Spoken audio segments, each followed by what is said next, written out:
Before we dive into my analysis on a number of things that I think really get overlooked in democratic governance, especially from an international perspective, I do want to invite whoever is watching, if you're capable, to register to vote if you haven't, and take the opportunity with the presidential election coming up to vote. As I explained, as you'll hear, we really are blessed to live in a country that, while it does have some components of corruption in it, it's nowhere near as bad as, frankly, any other place on earth. And we're very fortunate to be able to take a role in having some say in what takes place in our government. I know there's definitely a bit of a gap between the people and those that are actually representing us, so to speak. But there's other places that, no matter who they vote for, the system does not improve in the slightest. And given that, we're very, very, very fortunate. So take advantage of this great blessing that we have and go vote. I don't care who you vote for who you feel seems best. And with that, let's get into the video. What's up, guys? Today I'll be doing a pretty different type of video. I want to address a few insights that I have regarding the spread of democratic governance and its foreign and international context. I think that here in the United States, especially, we've experienced, especially by comparison to other countries, very stable democratic institutions. And we really can't fathom a lot of the different international situations and institution and status quos that prevail across a number of locations, specifically the Middle East and Latin America. And I think by explaining some of these topics, that it might help shed light on why democracy may not be appealing to certain parts of the world. And frankly, for starters, you need to look no further than our own country. It's an election year. We have a lot of infighting going on between different groups that want to be elected. And while that is part of the democratic process, it really does hinder a lot of the things that our nation can bring about because of infighting.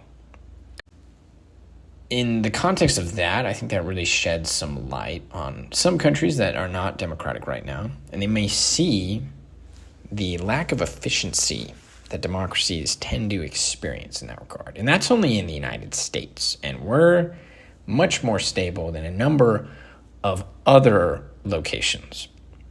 Regarding the U.S. stability, think to the Civil War. Even when the United States was at war with itself, the war occurred in a fashion that, frankly, does not occur much in other civil conflicts. I think the only contemporary example of a similar style civil war is the Korean War, a war in which there are two opposing armies coming from different nations practically. As we know, the southern states had declared that they were their own sovereign nation, and the Union was the remaining component of the United States. If you look at the Korean Peninsula, they were divided north and south between two separate states. And they fought each other with conventional armies, the same way that the United States fought amongst itself with conventional armies. Civil wars tend to be very different from that. If you look at just about any other civil war, Vietnam, Peru, any number of the civil wars that are taking place in Africa as we speak, those conflicts tend to last for decades, or maybe not decades per se, but very, very long. Very rarely are there standing armies fighting amongst each other. It's usually guerrilla-style combat, insurgent combat, that goes on for a very, very long time. So with that in mind, let's take a look at some of the crazy dilemmas and number of issues that arise within democratic nations. And we'll look at the example of Peru. I think this one example really just embodies some of the crazy corruption found within a number of democratic states. So, Alberto Fujimori was the democratically elected president of Peru. I'd never heard of him until this week. He died a few days ago, and I found an article about him. And to summarize it, and I'll quote a little directly. So this article is from the Foreign Policy Journal. Okay. This article is called Alberto Fujimori Transformed Peru for Better and Worse by Mitra Taj. So when Alberto, being the son of Japanese immigrants to Peru, I'd never really heard about that before. He was born in 1938 on Peru's Independence Day of all days. And by the time he ascended to the presidency in 1990, I think it would be, you could essentially say that to get to that point, he had to make a series of corrupt deals with the disgusting establishment of Peru. Keep in mind that up until this point, I believe Peru had already had at least 19 coups or coup attempts since 1821. And the military of Peru was on the eve of launching a coup around 1990. But when Alberto was elected, they basically sat him down and they said that they wouldn't take power away from him so long as he agreed to implement their plans, something that they called El Plan Verde, the Green Plan, in which they wanted to control the media, establish a neoliberal economy, and sterilize impoverished citizens that they considered to be culturally backward and an economic hindrance to the nation's progress, and these people being the indigenous population. Well, also to give some context, at the time of this, Peru was in the midst of a brutal civil war where there were left-leaning communist ideological terrorists called El Sendero Luminoso, the Shining Path. And the military had been fighting for quite a while to try and defeat them. And Alberto wanted to defeat them as well. So he was elected democratically and basically gave the military the green light. He gave them the green light to implement their green plan, El Plan Verde. And in the name of security, to fight the terrorists, he gave the military free rein to defeat the insurgency with extreme prejudice. And they defeated them, which added greatly to his popularity. And he threw out the Constitution and disbanded Congress so he could start a new government and be president for longer. Quoting directly from this article, it says that he launched a self-coup in 1992, where he sent the military to close Peru's Congress, the courts, and newsrooms and suspend the Constitution. The coup marked a clear break with democracy, but it was supported by more than 80% of Peruvians. A good part of Fujimori's popularity is because of a lot of Peruvians saw Augusto Pinochet in him, the former leader of Chile. And Fujimori liked to describe his political project as re-engineering Peru rather than governing it. The soap opera that was his family life also played out on the nightly news. In one 6-year period, his wife, Higuchi, denounced him for alleged corruption and adultery, accused him of ordering intelligence agents to torture her, divorced him, and vowed to defeat him in the 1995 presidential election. He barred her party from participating, but she won a seat in Congress in 2000. Fujimori responded by appointing their daughter Kiko, then 19, as his new first lady to replace her. Wow. I'm not making this up. This is something that actually happened, okay? I'm no longer reading from the article. So the military began implementing its program of getting rid of the indigenous by forcibly sterilizing them. And I think that this really just demonstrates the extreme prejudice and racism found within other countries. I know here in the United States, we get a lot of complaints about racism, and there is, I'm not denying that. But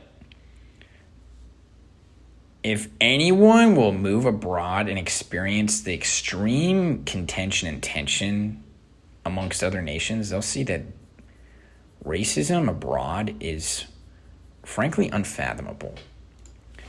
And goodness gracious, hearing these accounts of what was done to the indigenous in Peru is horrifying. Here's an account of one of the crazy stories found. The BBC reported on this a few years ago. So there was a woman named Rudecinda Kia. She says that she tried to get issued a birth certificate for her fourth child in 1996. She was told by doctors that the only way to get the certificate would be to agree to have a tubal ligation. Miss Quilla, who was 24 at the time, refused. She says she was forced onto a hospital bed, her hands and feet tied, while she was injected with an anesthetic. When she woke up hours later, she had been sterilized, and staff told her that she would never breed like an animal again. And so these things continued, but Alberto was extremely popular because he could easily appeal to the uneducated electorate. He was basically giving them free candy, so to speak. And he continued to rule undisputed. But when you look at these policies that the government was implementing under his jurisdiction, it's frankly ironic that he defeated communist rebels while simultaneously promoting policies that sound right out of China's one-child policy playbook, or what they're doing to the Uyghurs, eugenics, right? It's crazy. And anyhow, his corruption eventually came to light. So he ran away to Japan in 2000, where he hung out there for 5 years. And he was really popular there. The Japanese were fascinated that one of the children of their immigrants went on to become president of a foreign country. And frankly, that is pretty crazy. Who on earth would have thought that Peru, of all places, had an Asian president before the United States even had Barack Obama as president? That I'd never heard about any of this. And Alberto Fujimori returned to Latin America in 2005, hoping to acquire the presidency again. But this time, he was locked up for crimes against humanity. And he was pardoned this year, but died of cancer. His daughter, Kiko, who is still active in Peruvian politics and has nearly become president multiple times, she announced that Alberto was planning to seek re-election in 2026. I can't even say that without laughing. Oh my gosh, that is insane. There's really no other way to put it. It seems that his life reflects the famous quote from The Dark Knight. You either die a hero or you live long enough to see yourself become the villain. He's basically a living embodiment of Harvey Dent, but Japanese and running Peru, not Gotham. And he makes South Korea's military governments that they had seem tame by comparison. At least South Korea's military governments achieved something economically. Peru is still in the Stone Age. And it's so messed up that, and again, we look at this and it's just, what really happened? It seems that the system corrupted him. So taking into account everything that we just covered about all the crazy stuff that happened in Peru, Alberto was elected and re-elected. Okay? Wow. And with the corrupt status of so many countries that are democratic, the status quo is so much to the benefit of the whole system, of the leaders, that they have absolutely no motivation to do anything to combat the corruption or strengthen their country in, frankly, any way. It really is a shame. So with that in mind, I imagine a number of countries that have yet to democratize. They may see just the blatant inefficiency and the lack of economic development in many democratic countries as well. And they also probably don't want to have infighting amongst themselves. Politics is a dirty business, and if you don't play by the same rules as your opponent, good luck.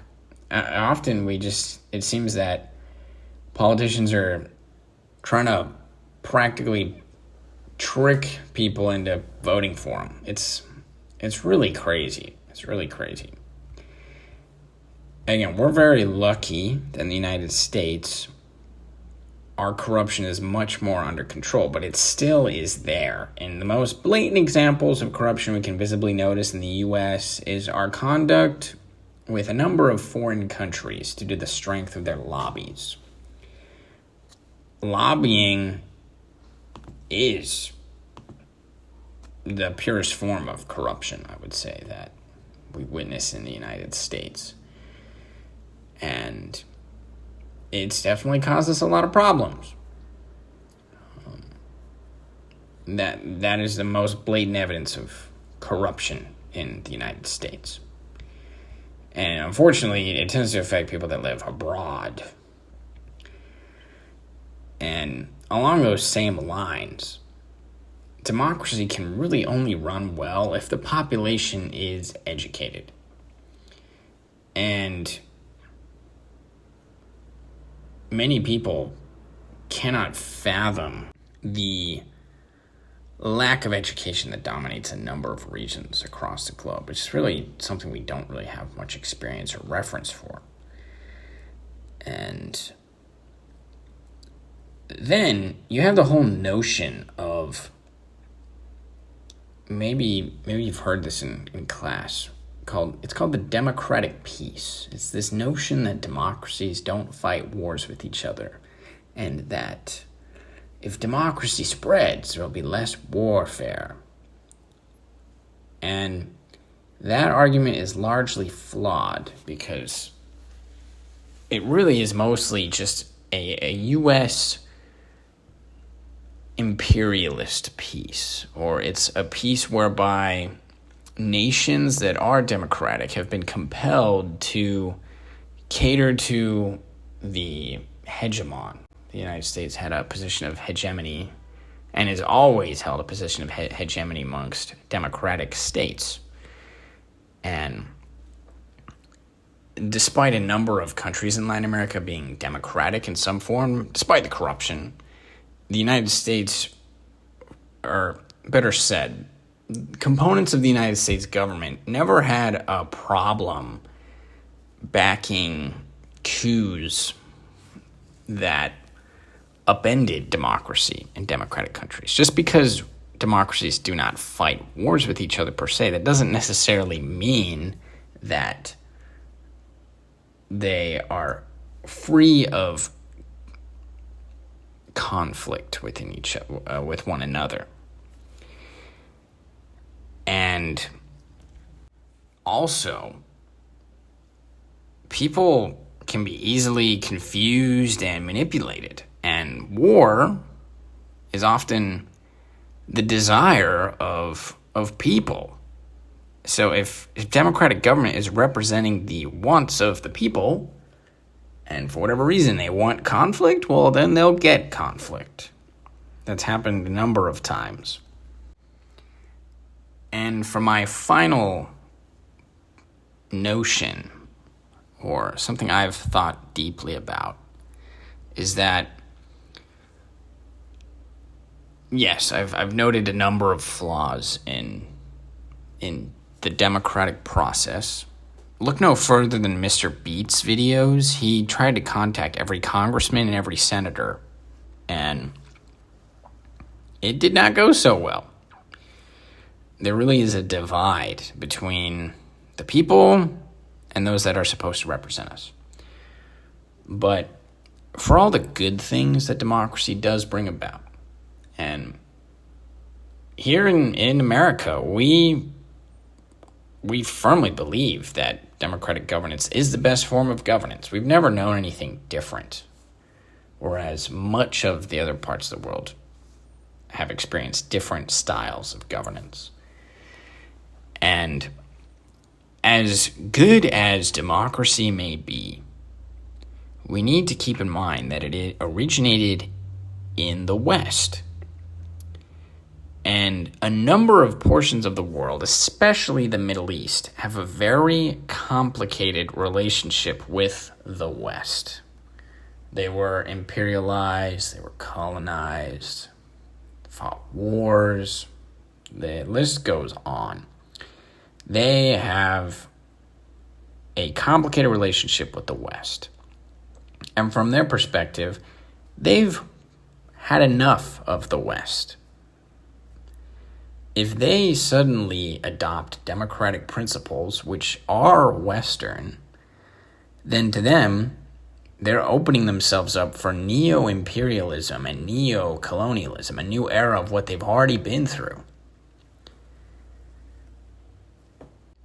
And they're probably right in the sense that, let's say Saudi Arabia chose to become a democracy, or Iran, any number of these countries, then because they have become democratic, then certainly the West, especially the United States, would play a larger role in helping those countries achieve democratization. But that invites special interests, corruption, and at the end of the day, from the perspective of the people that inhabit those countries, they'll just feel that a Western power is governing them again, or at least taking a much greater role in their government and their procedures and their politics than they would desire. So to conclude, we can see that democracy, for all the good that it does, it really only works if you have an educated population and you're relatively free of corruption. If you don't have those things, is it frankly any better than autocratic rule? Well, that is for y'all to think about and keep in mind. And also, as I mentioned, democracy is a Western idea. And we often forget that a number of countries have a very complicated relationship with the West.